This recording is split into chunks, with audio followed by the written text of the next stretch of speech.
So it's time to move to the next topic. तो यहाँ पर मैंने आपके लिए सब कुछ ऑलरेडी प्रिपेयर करके रखा है, जिसकी वजह से हमारा टाइम वेस्ट ना हो, स्पेशली आपका टाइम वेस्ट ना हो। आपका टाइम बहुत इंपॉर्टेंट होता है, ठीक है, आई नो दैट। तो पहले फटाफट क्विकली हम समझ लेते हैं डायग्राम क्या है, फिर टेबल पे आते हैं, फिर ग्राफ प्लॉट करते हैं, ओके। और फिर कंडीशंस देखते हैं फॉर अनस्टेबल इक्विलिब्रियम। मैं आपको अभी बता देता हूँ ये अनस्टेबल इक्विलिब्रियम है, ओके। तो यहाँ पर मैंने क्या किया, these are the two charges Q1 and Q2।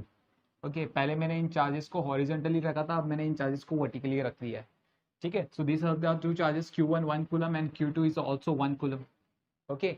यहाँ पर फिर से हम एक चार्ज लेंगे that is small q which is equals to 1 coulomb, और इस चार्ज को हम खुद पकड़ के A से E की तरफ लेके जाएंगे और हम देखेंगे कि उसकी पोटेंशियल एनर्जी में क्या क्या हो रहा है, ठीक है। यहाँ पर हमें फोर्स प्लॉट करने की जरूरत नहीं है, यहाँ पर सिर्फ मुझे फोर्स का डायरेक्शन चाहिए। अनस्टेबल इक्विलिब्रियम कंडीशन को समझने के लिए मुझे फोर्स का डायरेक्शन चाहिए, दैट्स इट। इसके लिए मैंने फोर्सेस नहीं बनाया यहाँ पर, ठीक है। तो यहाँ पर सबसे पहले हम बात करेंगे, अच्छा सबसे पहले ये समझ लो आर क्या है और x1 x2 क्या है, ये समझना बहुत जरूरी है। आर क्या है, r is a distance of charge particle, distance of charge particle which charge particle q from where, from c। Remember, r फिर से बोलो, r is a distance of charge particle q from c। जब charge particle position a पे है, ये segment 1 metre का है, ठीक है। जब चार्ज पार्टिकल ए पे है तो सी से चार्ज पार्टिकल की ए तक डिस्टेंस कितना है, 2 मीटर। तो इसके लिए आर का वैल्यू आ गया 2। जब चार्ज पार्टिकल बी पे होगा तो सी से बी तक का डिस्टेंस कितना है, 1 है। जब चार्ज पार्टिकल सी पे होगा तो सी से सी का डिस्टेंस कितना होता है, 0 होता है ना। जब चार्ज पार्टिकल डी पे होगा तो सी से डी तक का डिस्टेंस कितना है, 1 मीटर। जब चार्ज पार्टिकल ई पे होगा तो सी से ई तक का डिस्टेंस कितना है, 2 मीटर, दैट्स इट। तो ये आपका आर है। अभी हम समझेंगे एक्स क्या है। X is the distance of charge particle q from Q1 as well as from Q2। क्या दोनों से उसका डिस्टेंस सेम होगा, यस। क्यू डिस्टेंस सेम होगा क्योंकि क्लास हम क्या बोल रहे हैं कि ये 3 मीटर है फ्रॉम सी, और दूसरा वाला जो चार्ज पार्टिकल है वो भी 3 मीटर है फ्रॉम सी। Q1 और Q2 दोनों 3 3 मीटर की डिस्टेंस पे रखा हुआ है फ्रॉम सी। तो जब ये 3 मीटर है, ठीक है, और ये वाला जो डिस्टेंस है ए से सी तक, ए से सी तक का डिस्टेंस कितना है, 2 मीटर, है ना। चलो ए से सी तक का डिस्टेंस हम एक काम करते हैं, हम ये डिस्टेंस को आर ले लेते हैं, हम ये डिस्टेंस आर ले लेते हैं। और ये वाला जो डिस्टेंस है ये वाई है, अज्यूम करो। और ये वाला जो डिस्टेंस है आपका एक्स है, ठीक है। अगर आप ये एक्स को कैलकुलेट करने जाओगे using the Pythagoras theorem, so x is equals to under root of r square plus y square, है ना। जब आप ये कैलकुलेट करोगे तो ये आपका y है, अगर 3 मीटर तो ये भी तो आपका y होगा। If this is y, this is r, then obviously ये वाला जो लेंथ है ये सेम लेंथ होगा। x is equals to under root of r square plus y square, that's why x1 x2 is equals to x this time, ठीक है। ये आपका x1 ले लो, ये आपका x2 ले लो, दोनों का लेंथ क्या होने वाला है, सेम होने वाला है। So I hope I you got this part, okay fine. चलो विदाउट वेस्टिंग एनी टाइम आगे बढ़ते हैं अभी हम। तो मैंने कल यूजिंग द पाइथागोरस थ्योरम, देखो यहाँ पर जब पार्टिकल ए पे है, चार्ज पार्टिकल ए पे है, तो आर का वैल्यू 2 मीटर था। तो आर का वैल्यू 2 का स्क्वायर करोगे तो 4, और ये वाला जो वाई का वैल्यू है 3 मीटर है, 4 + 9 करोगे तो √13। So you got the first answer as √13। जब इसको आप बी पे लेके आओगे तो ये डिस्टेंस हो गया 1, तो 1 का स्क्वायर विल बी 1, और y तो 3 रहेगा, 3 का स्क्वायर जब आप करोगे तो 9, 9 + 1 comes out to be square root of 10। जब चार्ज पार्टिकल सी पे आ गया तो r की वैल्यू 0 हो जाएगी, r की वैल्यू 0 हो गई, और y तो 3 रहने वाला है। तो 0 + 3 का स्क्वायर 9, 9 का स्क्वायर रूट निकालोगे तो 3। इस तरीके से मैंने पूरी वैल्यूज फिलअप कर दी। Okay, now if you need to find out the potential energy of this charge particle at the different location, that is A, B, C, D, E, in locations पे अगर मुझे potential energy find out करना है, so we will use this formula to find out the potential energy at the different locations, correct? Okay, so now अब position A की बात कर रहा हूं मैं। position A पे what is the potential energy? जब मैंने सारी वैल्यूज इसमें पुट किया तो मुझे ये इक्वेशन आ रहा है कुछ, I am getting this equation, correct. Position B पे ये वैल्यू आ रही है, पोजीशन सी पे 0.667 के, पोजीशन डी पे 0.632 के, एंड पोजीशन ई पे 0.554 के। तो हमें डिफरेंट लोकेशंस पे ये सारे वैल्यूज आ रही है पोटेंशियल एनर्जी के। अब इन्हीं वैल्यूज को हम ग्राफ में प्लॉट करेंगे और समझने की कोशिश करेंगे कि क्या इक्वेशंस आ रही है। ठीक है, क्या रिलेशंस आएगा फोर्स और पोटेंशियल एनर्जी के बीच में, फोर्स कभी नेगेटिव होगा कभी पॉजिटिव होगा, ये चीज हमें समझ में आएगी। So let's try to analyse it. Okay, so this is for the position A, this is for the position B, this one is position C, this one is D and this one is E. Okay, तो यहाँ पर y axis पे हमें दिख रहा है कि ज़्यादा डिस्टेंस में फ़र्क नहीं है, बहुत ही कम डिस्टेंस में फ़र्क है। So what we will do, we will take a gap of, let's say, yeah, we will take a gap of 0.250, 0.500 and this one will be 0.750. ठीक है, तो हमने ये गैप ले लिया। अब जैसे कि हम बात करेंगे, सबसे पहले क्या है 0.554, तो 0.554 means something lying over here. ठीक है, उसके बाद 0.632 के, तो 0.632 के समथिंग ओवर हियर। ओके, उसके बाद 0.667 के मीन्स समथिंग ओवर हियर। ठीक है, और फिर बाद में फिर से देखोगे तो 0.632 के, इट्स लाइंग ओवर हियर। उसके बाद जब आप देखोगे 0.554 के, तो it's something lying over here. ठीक है, हालांकि we are not making this graph on the proper graph paper, तो थोड़ा सा ऊपर नीचे आएगा। ठीक है, एक काम करते हैं हम। ओके, ये काफ़ी एक्चुअली डायग्राम थोड़ा ख़राब हो जाएगा। लेट्स डू वन थिंग, इसको 0.500 ले लेते हैं और इसको 0.750 और इसके बीच में ग्राफ प्लॉट करने की कोशिश करते हैं। ठीक है, ओके, तो इसको रब कर देते हैं ताकि हमारा ग्राफ थोड़ा अच्छा बने, इसके लिए मैंने किया।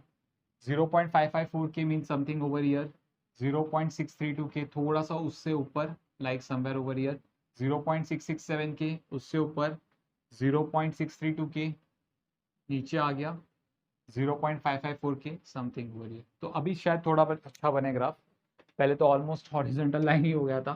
ठीक है, तो when you see the graph look like this. याद है आपको स्टेबल इक्विलिब्रियम का ऐसे जा रहा था, इसका ऐसे जा रहा है। ठीक है, तो यहाँ पर ये चीज़ें बड़ी इंटरेस्टिंग है। ओके, जब अभी मैं आपको कहूँगा कि ये वाला जो पॉइंट है, इस पॉइंट का हमें स्लोप बताना है। ठीक है, तो हम क्या करेंगे, उस पॉइंट से टेंजेंट ड्रॉ करेंगे। तो इस पॉइंट से एक टेंजेंट ड्रॉ करूंगा, so the tangent will look like this. मैं डायग्राम खराब नहीं करूंगा, इसके लिए आपको एक रफ आइडिया दे देता हूँ। यहाँ पर टेंजेंट का हमारा ग्राफ कुछ ऐसे है, तो ये पॉइंट से एक टेंजेंट बनाएंगे लाइक दिस। सो ये आपका टेंजेंट है, तो अगर ये आपका टेंजेंट है तो हमें पता है इस टेंजेंट का जो स्लोप होगा वो पॉजिटिव होगा। इस टेंजेंट का अगर स्लोप पॉजिटिव हुआ, इसका मतलब क्या हुआ, D u by d x जो स्लोप होता है वो पॉजिटिव होगा। फोर्स हमें पता है minus d u by d x होता है, तो अगर स्लोप आपका पॉजिटिव है तो जो फोर्स होगा वो आपका नेगेटिव होगा। फोर्स नेगेटिव होगा मतलब जब force is acting in the negative x direction means in this direction, force आपका नेगेटिव एक्स डायरेक्शन पे, पोजीशन बी पे। अब बात करेंगे पोजीशन डी की। अब पोजीशन डी की बात करेंगे, तो यहाँ से जब आप इस पॉइंट का स्लोप बनाने की कोशिश करेंगे, तो यहाँ से एक टेंजेंट ड्रॉ करेंगे। सो हमें पता है वो टेंजेंट, जैसे कि इस पॉइंट की अगर मैं बात करूँ तो ये टेंजेंट हो गया, सॉरी ये एक टेंजेंट हो गया रैंडमली। ठीक है, तो ये टेंजेंट हो गया, तो हमें पता है इस टेंजेंट का जो स्लोप होगा, इस टेंजेंट का जो स्लोप होगा वो नेगेटिव होगा, है ना। इस टेंजेंट का जो स्लोप होगा वो नेगेटिव होगा, तो स्लोप अगर नेगेटिव है तो D u by d x का जो वैल्यू है वो नेगेटिव होगा। D u by d x negative हुआ, इसका मतलब क्या हुआ, जो फोर्स है जिसका फॉर्मूला है minus d u by d x, अब आपका d u by d x खुद नेगेटिव है, negative negative comes out to be positive, तो आपका जो फोर्स होगा वो पॉजिटिव होगा, मतलब ये फोर्स आपका राइट डायरेक्शन में होगा। ये कुछ इस तरीके से होगा। इस चीज को मैं डायग्राम में भी प्रूव करके बताऊंगा अभी आपको, देखो ध्यान से देखोगे। ठीक है, तो सबसे पहले let me rub this part. अच्छा, before rubbing this part, one more thing, अगर इस पॉइंट का मैं स्लोप बताना चाहूँ, ओके, तो हम क्या करेंगे, इस पॉइंट से एक टेंजेंट ड्रॉ करेंगे like this. As you can see this tangent is parallel to the horizontal x axis. If the tangent is parallel to the horizontal x axis, इसका मतलब क्या हुआ, उस टेंजेंट का स्लोप कितना हुआ, 0। सो इस टेंजेंट का स्लोप कितना है, 0 है। तो इस टेंजेंट का अगर स्लोप 0 है, if slope is 0, तो obviously D u by d x का वैल्यू भी कितना होगा, 0 होगा। D u by d x का वैल्यू 0 हुआ, इसका मतलब क्या हुआ, फोर्स 0 हुआ।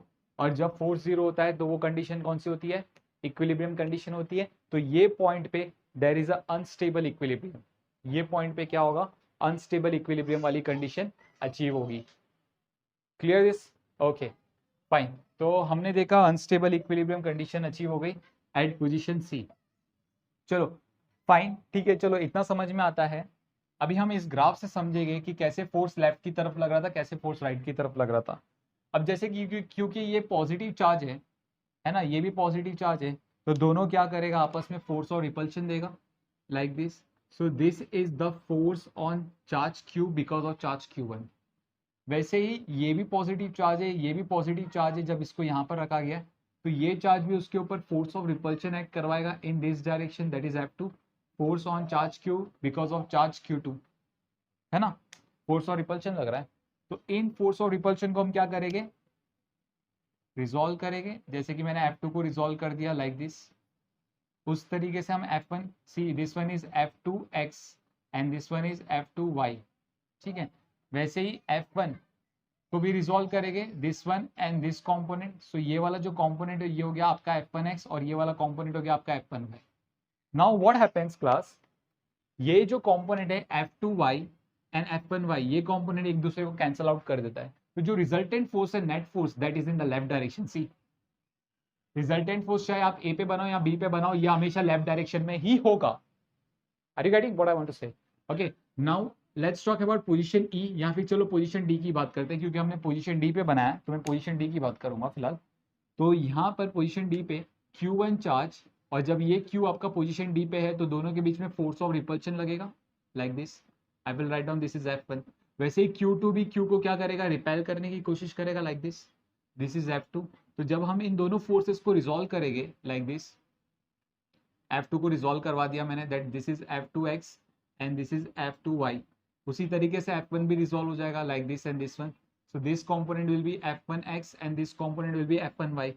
ठीक है, तो ये वाला कंपोनेंट ये कंपोनेंट को कैंसिल कर रहा है, तो जो रिजल्टेंट फोर्स है that is in the positive x direction, जो कि आपको यहाँ पर दिखाई दे रहा है, that the resultant force is in the positive x direction. Clear class? Okay तो ये चीजें हमें समझनी है, ये सारी चीजें हमें समझनी है। सो आई होप आपको अनस्टेबल इक्विलिब्रियम कंडीशन समझ में आ गया। अनस्टेबल इक्विलिब्रियम कंडीशन में क्या होता है, अगर आपने यहाँ पर जो चार्ज पार्टिकल जो सी पे बैठा था, सी पे देखो चार्ज पार्टिकल अपनी अनस्टेबल इक्विलिब्रियम कंडीशन में, मतलब उसके पास नेट फोर्स 0 है पोजीशन सी पे। लेकिन जैसे ही आपने चार्ज पार्टिकल को थोड़ा सा डिस्प्लेस कराया, तो वो चार्ज पार्टिकल के ऊपर ये दोनों चार्जेस नेट फोर्स राइट की तरफ लगा देगा और वो चार्ज पार्टिकल राइट की तरफ मूव करते जाएगा कंटिन्यूसली। वो वापस से अपनी इक्विलिब्रियम कंडीशन में आने की कोशिश नहीं करता। जैसे स्टेबल में अलग होता था, स्टेबल में वो फिर से अपनी इक्विलिब्रियम कंडीशन ऑब्टेन करने की कोशिश करता था, लेकिन यहाँ पर ऐसा नहीं होता। जैसे कि आपका चार्ज पार्टिकल सी पे है, आपने जैसे उसको पुश किया लेफ्ट की तरफ, तो ये चार्ज पार्टिकल हमेशा लेफ्ट की तरफ जाएगा, ये चार्ज पार्टिकल हमेशा कहाँ पर जाएगा, लेफ्ट की तरफ जाएगा। ठीक है, तो ये कौन सा कंडीशन हो गया, अनस्टेबल इक्विलिब्रियम। मैं आपको एक और एग्जांपल दूंगा। फॉर एग्जांपल ये एक सरफेस है and you kept a bowl like this. पहले हमने बाउल को ऐसे रखा था, अभी हमने बाउल को यहाँ पर। ये प्लास्टिक बॉल है जो हमने पहले वाले केस में लिया था। अब जैसे आप इस प्लास्टिक बॉल को थोड़ा सा पुश करोगे तो ये प्लास्टिक बॉल ऐसे नीचे गिर जाएगा, क्या वापस से अपनी इक्विलिब्रियम कंडीशन अटेन करेगा, नहीं। So this is the case of unstable equilibrium, this is a case of unstable equilibrium. So I hope you got it, ये होता है अनस्टेबल इक्विलिब्रियम। क्योंकि जब आपका बॉल यहाँ पर था तो इसके ऊपर वेट mg लग रहा था, नॉर्मल रिएक्शन n। तो जब आप इस नॉर्मल रिएक्शन को रिजॉल्व कराओगे, so this is your nx and this is your ny। ये nx फोर्स रिस्पॉन्सिबल था इसको राइट डायरेक्शन में लेके जाने के।